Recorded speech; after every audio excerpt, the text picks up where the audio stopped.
Tumebeba dhamana kubwa ya Jamhuri ya Muungano wa Tanzania. Kikubwa nia na mazumuni mwaka huu kuona tunafanya jambo kubwa katika bara la Afrika, na Afrika Mashariki inasimama, Tanzania inameremeta. Hakika inshallah na imani kwa uwezo wa Mwenyezi Mungu kwa namna ambavyo tumejipanga. Kikubwa tusimame katika inshallah, juhudi ziendelee, tutafanya makubwa katika mashindano ya shirikisho barani Afrika. Wanasema kwamba amechukua mashusho tayari mapema kabisa kuiangalia Simba namna ambavyo inacheza. Simba ni timu kubwa. Tunajua sayansi ya mpira namna ambavyo ilivyo. Tunajua kwamba Stellenbosch wanatufuatilia vizuri. Lakini moja katika klabu hivi sasa Afrika, ukihesabu kwenye vilabu vinne venye technical bench bora, basi Simba unaweza kupata ya pili au ni ya tatu. Ile technical bench la Simba unaoliona pale lina watu 9, kila mmoja na kazi yake. Wao wanaweza kufikiria, wanaanza kutusoma, lakini sisi tuliwasoma kabla ya mechi yao hawajacheza na nani? Hawajacheza na Zamalek. Kwa sababu tulijua kati ya Zamalek au Stellenbosch mmoja ndo manyanyi tutakutana naye. Kwa technical bench umeshamaliza kazi yake. Kazi iliyobakia kwetu sisi mashabiki wa Simba, na moja kazi yetu sisi kwenda kuhakikisha tunakwenda kujaza uwanja Benjamin William Mkapa. Kile ambacho tulichokionyesha juu ya Al Masry ndio kitu ambacho tunatakiwa kukionyesha juu ya mechi ambayo inafanyaje inayokuja. Mimi nawaambia mashabiki wa Simba, huu ndio ukweli.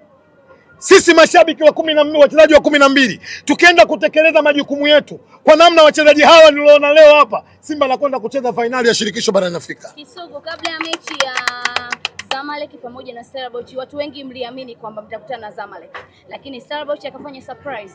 Hajawashtua hiyo kwa upande wenu nyinyi? Hajatushtua. Siku zote Waswahili wanasema Mungu utakalomuomba ndio ambao atafanyaje? Atakalokupa. Wakati ukiweka kumbukumbu vizuri, wakati inachezeshwa draw, 80% watu wa Simba walikuwa wanataka Stellenbosch. Lakini kwa bahati mbaya akatokea nani? Al Masry. Kwa hiyo Mungu alisema Simba mmemuomba huyu mtu amefanyaje? Ametuletea. Niwaambie wana Simba, wakati sahihi ni wakati wa Mungu. Na wakati sahihi wa Simba ni wakati huu. Tunakwenda fainali ya shirikisho barani Afrika. Wapinzani wenu walifika hii hatua ya fainali. Huenda hiyo pia inawapa mzuka nyie kuhitaji kuvuka zaidi kwenye hii hatua. Mimi nafikiri historia huwa anasema waandishi, kuna muda mwingine nimepewa 10,000 hapa. Niweke mama unaitaka hii? Utaipata. Shida ni historia. Sisi tumeshawahi kucheza hili kombe. Shida vijana wa leo, shida vijana wa Instagram, shida vijana wa Twitter, kuna muda mwingine mnalazimisha kile mnachokiamini nyinyi ndio kiaminike. 1993 sisi tulicheza finali. Lakini mkiulizwa mnasema ilikuwa kombe la nani? Mnasema la Biola. Hili kombe tuliocheza leo linaitwa CRDB Federation Cup. Mwaka jana lilikuwa linaitwaje? Azam. Ni makombe mawili tofauti? Lile. Mwandaaji mwingine? Hapana. Tulianza sisi, wao wameiga. Shida ilikuwa ni mdhamini tu.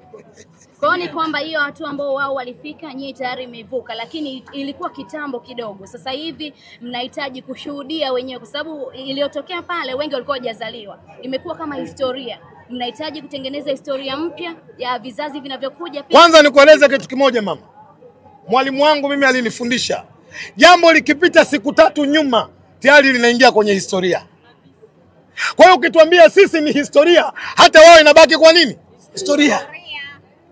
Sio maana vizuri? Maana yake wao pia waliishi kwenye historia na sisi tunaishi kwenye historia. Lakini sisi watu wa Simba tunachokiamini, historia ya kwetu tuliyoitengeneza, sisi ndio tutakwenda kuivunja historia hiyo ya kwetu tutengeneza, tutakwenda kutengeneza historia nyingine. Kama tulikwenda kutengeneza historia ya 93, kucheza fainali 2024, tunakwenda kutengeneza historia kuchukua kombe la shirikisho barani Afrika. Nini hasa moja sababu ya kuchukua ile kombe? Tuna sababu kuu mbili. Moja, katika wanadamu ambao rais wa awamu ya 5 almarhum Magufuli alituambia Simba ndo klabu ya kwanza inahitajika kuchukua kombe linaloandaliwa na shirikisho barani Afrika. Zile kauli bado zinatumiza kichwa na tunahitaji kuzitekeleza. Lakini la pili, ubora wa ligi yetu tunahitaji kuithibitishia Afrika kwamba Simba nao tunachangia katika ubora wa ligi. Lazima tukachukue ubingwa wa shirikisho barani Afrika. Lakini la tatu, tunakosaje kuchukua ubingwa wa shirikisho barani Afrika? Tukikosa kuchukua tutatekwa, kwa sababu sasa zimebaki timu ngapi? 4. Katika timu 4 zilizobaki, ukaenda kwenye lenki, Simba ndio wakubwa kuliko ni hawa 3. Umeeleweka vizuri? Sasa swali, katika waandishi wa habari kuna mzalamu hapo? Mzalamu hamna. Kawaida ya mzalamu akichinjwa kuku, kati ya mtoto na baba, nani atakiwa aanze kula nyama? Baba. Sisi ndo wakubwa, ndio baba katika yale mashindano. Nyie ndio Ndio baba. tunahitajika kuchukua nini? Kombe. Kisugu, kuna issue ambayo inasambaa sasa hivi. Kocha Fadlu Davis alizungumza mara baada ya kutinga hatua ya nusu finali kwamba wanahitaji namba 10 lakini awe mzawa, na anatajwa Faisal Salum Feitoto. Lakini pia kuna mambo yanazungumzwa pia, Young Africans wanamhitaji Faisal Salum Feitoto, ni kama kuna vita imeingia. Ni kweli nyie kama Simba mnamhitaji Faisal sasa hivi? Focus ya Simba, target ya Simba ni kwenye mashindano ya shirikisho barani. Kipindi cha usajili bado, na kikifika kipindi cha usajili tutazungumza haya, lakini niwaeleze tu ndugu zangu wa Simba, yuko Kishatamtaa. Juzi nimemsikia anajitia kelele sana mbele ya Dar es Salaam Young Africans. Nyinyi waandishi mtakuwa mashahidi, anaitwa sijui mwalimu Yanga sijui mwalimu Waupe yule. Nimemsikia katika vyombo vya habari anasema anashindana na mtu mmoja anaitwa Deus Kaisile. Eti anasema Simba akipita katika mashindano haya mimi naweka 1 million. Ukitaka kujua yule sio mwalimu, akili zake ziko shida, anaweka milioni 1, anaoshindana naye kaka milioni 10. Kati aweka milioni 1 na milioni 10, nani anajiamini? Milioni 10. Sasa yule mwalimu ana shida kwenye kichwa chake, anakwenda kubishana na mtu ambaye si saizi yake. Deus Kasile ni mtu mwingine, ana hela, anajiweza na anajimudu. Kwa hiyo mimi nimuombe sana Deus Kasile, nimwambie hivi, yeye kwa uwezo wake hawezi kuenda kudai milioni 1 kwa mwalimu. Ile kesi aniuzie mimi. Kesi ya kuuzie? Nikachukua mimi hela. Asante Kisugu. Asante, nami niwashukuru waandishi wa habari, mmefurahi.